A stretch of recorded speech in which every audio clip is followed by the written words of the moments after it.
ಪ್ರಜ್ವಲ್ ಕೇಸ್ನಲ್ಲಿ ಕೇಂದ್ರಕ್ಕೆ ರಾಜ್ಯದಿಂದ ಮತ್ತೊಂದು ಪತ್ರ ಬರೆಯಲಾಗಿದೆ. ಎರಡನೆಯ ಪತ್ರವನ್ನ ಬರೆದಿದ್ದೇವೆ ಅಂತ ಸಿಎಂ ಸಿದ್ದರಾಮಯ್ಯನವರು ಹೇಳಿದ್ದಾರೆ. ರಾಜತಾಂತ್ರಿಕ ಪಾಸ್ಪೋರ್ಟ್ ರದ್ದಿಗೆ ಒತ್ತಾಯಿಸಿ ಬರೆದಂತಹ ಲೆಟರ್. ಪ್ರಜ್ವಲ್ ದೂರು ದಾಖಲಾದ ನಂತರ ವಿದೇಶಕ್ಕೆ ಹೋಗಿದ್ದಾರೆ. ಇದಾದ ಬಳಿಕ ಕೇಂದ್ರ ಸರ್ಕಾರಕ್ಕೆ ಪತ್ರ ಬರೆದಿದ್ದೆವು. ರಾಜತಾಂತ್ರಿಕ ಪಾಸ್ಪೋರ್ಟ್ ರದ್ದು ಮಾಡುವಂತೆ ಆ ಪತ್ರದಲ್ಲಿ ಮನವಿ ಮಾಡಲಾಗಿದೆ. ಮೊದಲ ಪತ್ರಕ್ಕೆ ಕೇಂದ್ರ ಸರ್ಕಾರದಿಂದ ಯಾವುದೇ ಉತ್ತರ ಬಂದಿಲ್ಲ. ಮೊದಲ ಪತ್ರಕ್ಕೆ ಉತ್ತರ ಬಾರದ ಕಾರಣ ಎರಡನೆಯ ಪತ್ರ ಬರೆದಿದ್ದೇವೆ ಅಂತ ಹೇಳಿದ್ದಾರೆ. ಆಗ್ಬಿಡ್ತೀನಿ ಅಂತ ಹೇಳಿ ಅವರು ತಪ್ಪಿಸ್ಕೊಂಡಿದ್ದಾರೆ, ಬೇರೆ ದೇಶಕ್ಕೆ ಹೋಗಿ ತಪ್ಪಿಸ್ಕೊಂಡಿದ್ದಾರೆ. ಅದಕ್ಕೆ ಅಕ್ಯೂಸ್ಡ್ ಪರ್ಸನ್ ಸೆಕ್ಯೂರ್ ಮಾಡಬೇಕಲ್ಲ, ಅದಕ್ಕೋಸ್ಕರ ನಾನು ಡಿಪ್ಲೊಮ್ಯಾಟಿಕ್ ಪಾಸ್ಪೋರ್ಟನ್ನು ರದ್ದು ಮಾಡಿ ಅಂತ ಬರೆದಿದ್ದೆ.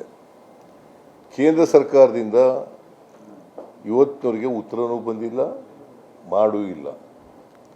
ಅದಾದಮೇಲೆ SIT ಅವರು ಕೋರ್ಟ್ನಲ್ಲಿ ವಾರಂಟ್ ತಗೊಂಡಿದ್ದಾರೆ. ಆ ವಾರಂಟ್ ತಗೊಂಡು ಅದನ್ನು ಕಳಿಸ್ಕೊಟ್ಟಿದ್ದಾರೆ. ಆಮೇಲೆ ಅವರು ಒಂದು ಪತ್ರ ಬರೆದಿದ್ದಾರೆ, ಡಿಪ್ಲೊಮ್ಯಾಟಿಕ್ ಪಾಸ್ಪೋರ್ಟನ್ನು ರದ್ದು ಮಾಡಿ ಅಂತ ಅವರು ಒಂದು ಮಾಡಿದ್ದಾರೆ. ಆಮೇಲೆ ನನ್ನ ಮೊದಲನೇ ಪತ್ರಕ್ಕೆ ಉತ್ತರ ಬರದೇ ಇರೋದ್ರಿಂದ ಮತ್ತು ಕೇಂದ್ರ ಸರ್ಕಾರ ಸಹಕರಿಸದೇ ಇರೋದ್ರಿಂದ ಎರಡನೇ ಪತ್ರ ಬರೆದಿದ್ದೀನಿ. ನಾನು ಎರಡನೇ ಪತ್ರ ನಿನ್ನೆ ಬರೆದಿದ್ದೀನಿ. ಸೊ ಒಟ್ಟಾರೆ SITs ಅಕ್ಯೂಸ್ಡನ್ನು ಸೆಕ್ಯೂರ್ ಮಾಡಬೇಕು, ಇನ್ವೆಸ್ಟಿಗೇಟ್ ಮಾಡಬೇಕು, ಮತ್ತು ಚಾರ್ಜ್ ಶೀಟನ್ನು ಹಾಕಬೇಕು, ತಪ್ಪಿತಸ್ಥರಿಗೆ ಶಿಕ್ಷೆಯನ್ನು ಕೊಡಿಸಬೇಕು ಅಂತಕ್ಕಂಥದ್ದು ನಮ್ಮ ಉದ್ದೇಶ. ಮತ್ತು ಕಾನೂನು ರೀತಿಯ ಏನೇನು ಕ್ರಮ ತಗೋಬೇಕು ಎಲ್ಲ ಕ್ರಮಗಳನ್ನು ಕೂಡ SIT ಅವರು ತಗೋತಾ ಇದ್ದಾರೆ.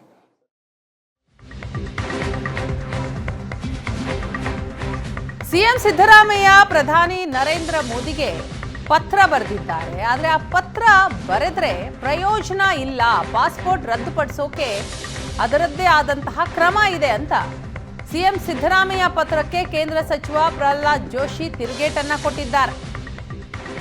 ಪಾಸ್ಪೋರ್ಟ್ ರದ್ದುಪಡಿಸೋಕೆ ಅದರದ್ದೇ ಕ್ರಮ ಇದೆ, ಪತ್ರ ಬರೆಯೋದರಿಂದ ಯಾವುದೇ ಪ್ರಯೋಜನ ಇಲ್ಲ. ಏಪ್ರಿಲ್ 21ಕ್ಕೆ ಪೆನ್ ಡ್ರೈವ್ ಕೇಸ್ ಬೆಳಕಿಗೆ ಬಂದಿದ್ದು, ಏಪ್ರಿಲ್ 28ಕ್ಕೆ ಪ್ರಜ್ವಲ್ ರೇವಣ್ಣ ವಿದೇಶಕ್ಕೆ ಹೋಗಿದ್ದು, ಅರೆಸ್ಟ್ ಮಾಡದೆ 8 ದಿನ ಏನ್ ಕತ್ತೆ ಕಾಯ್ತಾ ಇದ್ರ ಅಂತ ಆಕ್ರೋಶ ವ್ಯಕ್ತಪಡಿಸ್ತಾರೆ ಪ್ರಹ್ಲಾದ್ ಜೋಶಿ. ನೋಡಿ, ಯಾವುದೇ ಡಿಪ್ಲೊಮ್ಯಾಟ್ ಪಾಸ್ಪೋರ್ಟ್ ಇತ್ಯಾದಿ ರದ್ದು ಮಾಡಲಿಕ್ಕೆ ಅದರದ್ದೇ ಆದಂಥ ಪ್ರೊಸೆಸ್ ಇದೆ. ಮತ್ತು ಡಿಪ್ಲೊಮ್ಯಾಟ್ ಪಾಸ್ಪೋರ್ಟ್ ರದ್ದುಪಡಿಸಲಿಕ್ಕೆ ಈಗ ಅವರು ಹೈಕೋರ್ಟಿಗೆ ಕೋರ್ಟ್ನಲ್ಲಿ FIR ಇತ್ಯಾದಿ ಫೈಲ್ ಮಾಡಿದ್ದಾರೆ. ನಾ ಕೇಳೋ ಪ್ರಶ್ನೆಗೆ ಇವತ್ತಿನ ತನಕ ಸಿದ್ದರಾಮಯ್ಯ, DK ಶಿವಕುಮಾರ್ ಮತ್ತು ಪರಮೇಶ್ವರ್ ಅವರು ಉತ್ತರ ಕೊಟ್ಟಿಲ್ಲ. 21ನೇ ತಾರೀಕು ಈ ಎಲ್ಲ ಕ್ಲಿಪ್ಪಿಂಗ್ಸ್ಗಳು ಪೆನ್ಡ್ರೈವ್, ಮೊದಲನೇ ಪೆನ್ಡ್ರೈವ್ ಬಂದದ್ದು 21ನೇ ತಾರೀಕು. 21ನೇ ತಾರೀಕಿನಿಂದ ಪ್ರಜ್ವಲ್ ರೇವಣ್ಣ ಹೋಗಿದ್ದು 27, 28ನೇ ತಾರೀಕು. 8 ದಿವಸ ಏನು ಕತ್ತೆ ಕಾಯ್ತಿದ್ರಿ ನೀವು? ಉತ್ತರ ಯಾಕೆ ಕೊಡ್ತಾ ಇಲ್ಲ ನೀವು? ಯಾಕೆ ಅವ್ರ ಮೇಲೆ FIR ಮಾಡಿ ಅವ್ರನ್ನ ಡಿಟೈನ್ ಮಾಡಲಿಲ್ಲ ನೀವು? ಈಗ ಅಲ್ಲಿ ಹೋದ ನಂತರ ಯಾರನ್ನೇ ಆದರೂ ಸಹಿತ ಅಲ್ಲಿ ಹೋದ ನಂತರ ಅವ್ರನ್ನ ಅಲ್ಲಿಂದ ತರೋದಕ್ಕೊಂದು ಪ್ರೊಸೆಸ್ ಇದೆ. ಭಾರತ ಸರ್ಕಾರ ಆ ಕಾನೂನಿನ ಪ್ರಕಾರವಾಗಿ ಏನು ಪ್ರೊಸೆಸ್ಸನ್ನು ಮಾಡಬೇಕು ಎಲ್ಲ ಮಾಡಿ ರಾಜ್ಯ ಸರ್ಕಾರಕ್ಕೆ ಸಹಕಾರ ಕೊಡಲಿಕ್ಕೆ ತಯಾರಿದ್ದೇ ಇದೆ. ಅದರ ಪ್ರಶ್ನೆ ಇರೋದು ನಾವು ಬರೋದ ತಕ್ಷಣ ಆಗಬೇಕು, ಅದಕ್ಕೆ BJP ಮೇಲೆ ಅದನ್ನು ಹಾಕಬೇಕು.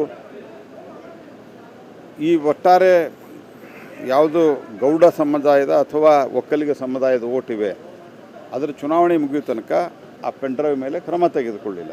ಈಗ ಅದನ್ನು ಭಾಳ ದೊಡ್ಡ ಸದ್ದು ಕೇಂದ್ರ ಸರ್ಕಾರದ ಮೇಲೆ ಹಾಕಲಿಕ್ಕೆ ಸದ್ದು ಮಾಡುವ ಪ್ರಯತ್ನವನ್ನು ಮಾಡ್ತಾ ಇದ್ದಾರೆ. ಇದು ಅತ್ಯಂತ ಗಂಭೀರವಾದ ಪ್ರಕರಣ.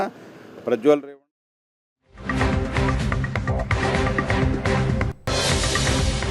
ಪ್ರಜ್ವಲ್ ರೇವಣ್ಣ ಪಾಸ್ಪೋರ್ಟ್ ರದ್ದತಿಗೆ ಸಿಎಂ ಪತ್ರ ಬರೆದಂತಹ ವಿಚಾರಕ್ಕೆ ಸಂಬಂಧಪಟ್ಟ ಹಾಗೆ ಸುಮ್ಮನೆ ಸಂತೆಯಲ್ಲಿ ಪತ್ರ ಬರೆದಂತೆ ಬರೆಯೋದಲ್ಲ. ಸಿಎಂ ಪತ್ರಕ್ಕೆ ಬಿಜೆಪಿ ನಾಯಕ P. ರಾಜೀವ್ ಲೇವಡಿ ಮಾಡಿದ್ದಾರೆ. ಎಲ್ಲ ಪ್ರಕ್ರಿಯೆ ಮಾಡಿ ಕೇಂದ್ರಕ್ಕೆ ಪತ್ರ ಬರೆಯಬೇಕು. ಸೋಷಿಯಲ್ ಮೀಡಿಯಾದಲ್ಲಿ ಪ್ರಯತ್ನ ಮಾಡೋದಲ್ಲ, ನಿಯಮ ಪಾಲಿಸಿದ್ರೆ ಕೇಂದ್ರ ಒಂದು ಕ್ಷಣ ಕೂಡ ವಿಳಂಬ ಮಾಡಲ್ಲ ಅಂತ P. ರಾಜೀವ್ ಹೇಳ್ತಾರೆ. ಜನತಾ ಪಕ್ಷ ಕಾನೂನು ಮತ್ತು ಸಂವಿಧಾನಕ್ಕೆ ಉತ್ಕೃಷ್ಟ ಗೌರವವನ್ನು ಕೊಡುವಂತಹ ನಿಲುವನ್ನು ಮೊದಲಿನಿಂದನೂ ಪ್ರತಿಪಾದಿಸ್ತಾ ಬಂದಿದೆ. ಯಾರನ್ನೂ ಕೂಡ ರಕ್ಷಣೆ ಮಾಡುವಂತಹ ಯಾವುದೇ ಕಿಂಚಿತ್ತೂ ಅವಕಾಶವನ್ನು ಕೂಡ ತಪ್ಪಿತಸ್ಥರ ಪರವಾಗಿ ತೆಗೆದುಕೊಳ್ಳೋದಿಲ್ಲ. ಇನ್ನು ಡಿಪ್ಲೊಮ್ಯಾಟಿಕ್ ಪಾಸ್ಪೋರ್ಟ್ ಅನ್ನ ರದ್ದು ಮಾಡೋದಕ್ಕೆ ಕಾನೂನಿನ ನಿಯಮಗಳು ಅದರಲ್ಲಿ ಏನಿದಾವೆ ಆ ನಿಯಮಗಳ ಅನುಸಾರವಾಗಿ ಒಂದು ಕ್ಷಣನೂ ತಡ ಮಾಡದೆ ಕ್ರಮವನ್ನು ತೆಗೆದುಕೊಳ್ಳೋದಕ್ಕೆ ಬದ್ಧರಾಗಿದ್ದೀವಿ. ಇದರಲ್ಲಿ ಒಂದು ಚಾರ್ಜ್ ಶೀಟ್ ಆಗಿರಬೇಕು ಅಂತ ಹೇಳಿ ನನ್ನ ನಾಲೆಡ್ಜ್ಗೆ ಇರುವಂಥದ್ದು. ಕಾನೂನಿನಲ್ಲಿ ಯಾವ್ಯಾವ ಪ್ರಾವಿಷನ್ ಇದಾವೆ ಅನ್ನ ಮಾನ್ಯ ಮುಖ್ಯಮಂತ್ರಿಗಳು ಓದ್ಕೊಳ್ಬೇಕು. ಸುಮ್ಮನೆ ಕಾಟಾಚಾರಕ್ಕೆ ಪತ್ರವನ್ನು ಬರೆದು ಬಿಡ್ತೀನಿ ಅಂತ ಹೇಳಿದ್ರೆ ಅಲ್ಲ, ಅದಕ್ಕೊಂದು ನಿಯಮಾವಳಿ ಇದೆ.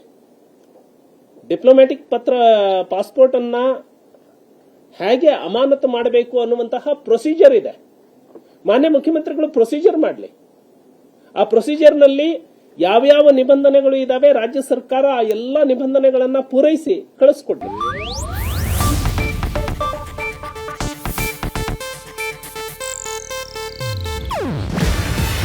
ಇದು ಏಷ್ಯಾನೆಟ್ ನ್ಯೂಸ್ ನೆಟ್ವರ್ಕ್ ಪ್ರಸ್ತುತಿ. ನೀವು ನೋಡ್ತಿದ್ದೀರಾ ಏಷ್ಯಾನೆಟ್ ಸುವರ್ಣ ನ್ಯೂಸ್.